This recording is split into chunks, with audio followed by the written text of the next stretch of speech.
할렐루야. 좋으신 하나님을 찬송합니다. 영광 감사 올려드립니다. 예수님의 이름으로 여러분 모두를 축복합니다. 오늘도 하나님께서 우리와 함께 하시고 여호와 일의 축복 가운데 이끌어 가실 것을 확신합니다. 자, 오늘은 잠언 26장 23절로 26절입니다. 기도합니다. 하나님을 사랑합니다. 영광과 찬송을 우리 하나님께 올려드리며 우리의 일생의 삶이 하나님을 영화롭게 하고 땅을 복되게 하는 일에 쓰임받기를 원합니다. 주의 보혈을 의지하오니 우리의 모든 죄와 허물을 사하시고 오늘도 말씀을 읽으며 들을 때 샘을 얻고 믿음에서는 깨닫고 근신하는 귀한 시간 되게 하옵소서. 종을 낮추시고 겸손하게 하시고 오직 말씀의 도구만 되기를 원하며 잠언의 말씀들을 깊이 묵상하고 사모하여 하나님께서 기뻐하는 삶 가운데 서게 하옵소서. 예수님의 이름으로 사모하며 기도합니다. 아멘. 23절 봅니다. 온유한 입술의 악한 마음은 낮은 은을 입힌 톡이니라.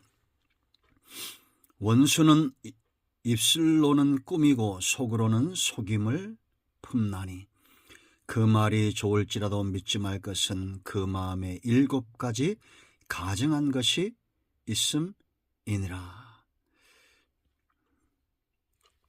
26절 속임으로 그 마음을 감출지라도 그의 악이 회중 앞에 드러나리라.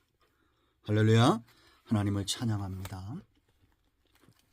세상에 화근이 되지 않고 축복의 통로가 되는 사람들, 이 땅에 우리나라의 대한민국의 모든 그리스도인들 가운데 그 가운데 10분의 1, 11조라도 11조의 사람들이라도 이런 화근이 되지 않고 축복의 통로가 된다면 세상은 달라질 겁니다. 여러분, 이제 오늘 이 본문에서 마음의 중요성에 대해서 우리가 살펴봐야 됩니다. 우리 중심이 어떠하냐? 왜 중심이 중요하냐면 하나님이 보시는 것은 우리의 외모가 아니라 우리의 중심입니다.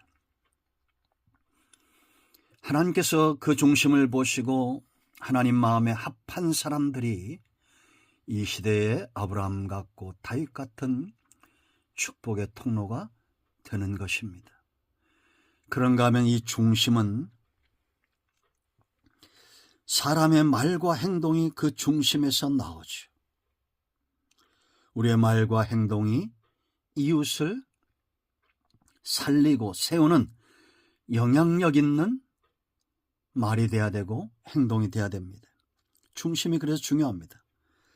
그런가 하면 우리 중심은 곧 나를 건강하게 합니다. 스트레스가 만병의 근원이란 말도 있잖아요. 육체의 건강뿐만 아니라 영적인 건강 다 중심에 있습니다. 이 3가지 사실을 기억하면서 오늘 말씀을 묵상해야 됩니다. 자, 23절 보세요. 온유한 입술의 악한 마음은 낮은 은을 입힌 톡이니라. 마음이 악해요. 그 중심이 하나님 보시기에 사람 보시기에 악합니다.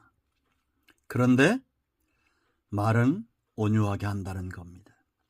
이런 사람의 삶은 낮은 은을 입힌 톡이다. 여러분, 낮은 은이라는 것은 이제 은세공업자가 뭔가 작품을 만들고 찌꺼기가 나옵니다. 그런 그 찌꺼기를 녹여서 톡 위에 입힌다는 겁니다. 은으로서도 가치가 없는데 톡 위를 입혔으니 겉모양은 은이나 속은 흙입니다. 그러므로 이 가치는, 여러분, 은의 가치는 그 중심에 있잖아요. 한 덩어리 전체 은덩어리. 그런데 안에 그 중심이 흙이면 그것은 가치가 없는 흙과 똑같다라는 겁니다. 여러분, 하나님이 보실 때 우리의 중심이 어떨까요? 입술은 온유하게 말하고 입에는 찬송이 있고 입에는 하나님의 말씀이 있는데 우리의 중심은 악하다. 가치 없는 그릇과 똑같은 겁니다. 하나님은 절대 실수하지 않습니다. 그 중심을 보고 그 사람을 판단하시죠.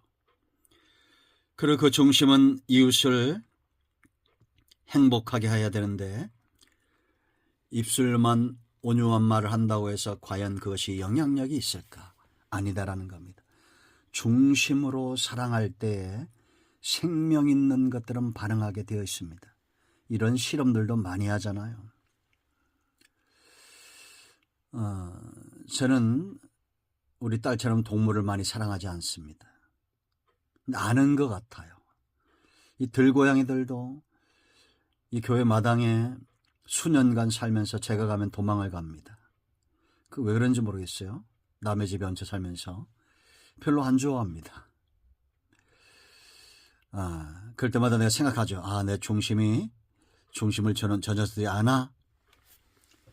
알게 되어 있습니다. 결국 우리가 악한 마음을 가지고 있으면 나 자신도 행복하지 않습니다. 입술로는 찬송하고 온유한 말이 나오는데 내 중심이 그러지 못하면 행복하겠습니까? 행복할 수 없습니다. 우리는 정금 같은 믿음의 사람들이 되어야 됩니다. 하나님이 보실 때 겉뿐만 아니라 속까지도 정금 같은 인생. 여기 온유한 입술이라는 것은 불타는 열정의 말이라는 겁니다. 우리가 연인들이 처음 사랑에 빠지면 불타는 열정적인 말들을 하죠. 그런데 악한 본성이 있는 사람들일수록 더 끈질기게 그런 말들을 할 수 있습니다. 실제로 그런 사건들이 많이 일어나죠. 근데 남자든지 여자든지 이런 사람이 있으면 사귐이 시작이 됩니다. 세월이 갈수록 그 악한 본성이 드러나게 되어 있습니다. 우리는 은을 입힌 토기가 아니라 정금 같은 믿음의 사람들이 되어야 됩니다. 자, 24절 25절 보세요. 원수는 입술로 꾸미고 속으로 속임을 품는다. 그 말이 좋을지라도 믿지 말 것은 그 마음에 7가지 가증한 것이 있음이니라. 여러분, 믿음은 말에 있지 않고 중심에 있습니다. 우리가 입술로 아무리 믿는다 할지라도 하나님은 우리의 중심을 보시고 인정하시는 거죠. 사람들도 세월이 가면 그 마음에 움직이지 입술에 움직이지 않습니다. 본인도 스스로 나 자신도 내가 신뢰할 수 있는 존재가 되면, 세상들이 나를 신뢰하고 하나님이 나를 신뢰하면 나 자신도 살아납니다. 행복합니다. 알 수 있어요. 하나님은 눈에 보이지 않지만 뭘로 알 수 있느냐? 우리의 영으로 압니다. 우리의 마음으로 알아요. 우리의 중심으로 알아요. 하나님이 나 때문에 기뻐하시는지 슬퍼하시는지 알게 되어 있습니다. 그런데 원수는 입술로 꾸민다는 겁니다. 속으로는 속임을 품는다는 거예요. 여러분, 우리가 하나님과 원수가 되면 되겠습니까? 입술로는 하나님 앞에 나가서 하나님을 찬송하고 예배하고 사랑한다고 고백하며 속은 탐심과 탐욕을 품은 자가 된다면 하나님이 속으실까요? 속지 않습니다. 그 말이 아무리 좋을지라도 하나님은 믿지 않습니다. 사람도 마찬가지입니다. 7가지 가증한 것이 그 중심에 있다는 것은 7은 완전한 겁니다. 완전한 사특한 것, 가증한 것, 이러한 것들이 중심에 있다는 거예요. 그러면서 입술로는 꾸민다는 겁니다. 치장하듯이, 화장하듯이 꾸민다는 거예요. 여러분이 이제 우리가 나이가 들어가면 알잖아요. 진짜 아름다운 사람이 어떤 사람이고, 제가 자주 성도들에게 말합니다. 10대, 20대는 잘 몰라요. 그러나 40, 50대 가면 품격 있는 사람, 존귀한 사람, 그 마음이 아름다운 사람이 진짜 가치가 있습니다. 마음에는 열린 무덤 같고 썩은 것들로 가득한데 얼굴만 치장한다고 해서 이쁘냐? 그렇지 않습니다. 절대 그렇지 않습니다. 경건한 사람은 그 중심에 움직입니다. 하나님도 그 중심에 움직이시는 분이에요. 자, 20절 보세요. 속임으로 그 마음을 감출지라도 그의 악이 회중 앞에 드러나리라. 감추다, 카사란 말인데 히브리 말로 좋은 말로 꾸민다는 겁니다. 26절과 연관이 되죠. 가면 쓰듯이 꾸민다는 거예요. 속임으로 그 마음을 감출지라도 드러난다. 여러분, 우리는 알아야 됩니다. 뭘 알아야 되냐? 하나님은 절대 속일 수 없고 내 말이 아닌 내 중심에 사람들을 움직이고 영향력이 있다는 겁니다.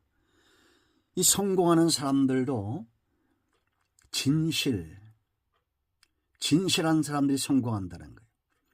진실함이 사람을 움직이고 진실함이 친구를 만들고 진실함이 자기 자신을 또한 강하게 하고 능력 있게 한다는 거죠. 여러분, 우리는 선한 습성을 가져야 됩니다. 이게 드러나리라는 것은 미래형이죠. 장차 하나님의 심판대 앞에 모든 것이 다 드러날 것이다 라는 겁니다. 성도의 삶은 이 자리를 향해서 가고 있습니다. 하나님의 심판대 앞에서는 그 자리를 향해서 가고 있습니다. 오늘 내가 말하고 얼굴이 아닌 내 중심을 꾸며야 될 이유가 여기에 있습니다. 우리 모두는 하나님의 심판대 앞을 향해서 가고 있습니다.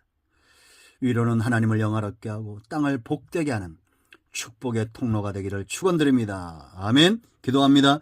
예수님의 이름을 의지하기도 합니다. 이 말씀대로 되게 하여 주시옵소서. 우리 가운데 마음이 상한 자, 병든 자 치유하시고 회복시켜 주시기를 원합니다. 예수님의 이름으로 사모하며 기도합니다. 아멘. 할렐루야. 응답이 오늘도 우리 가운데 임하였습니다. 아멘.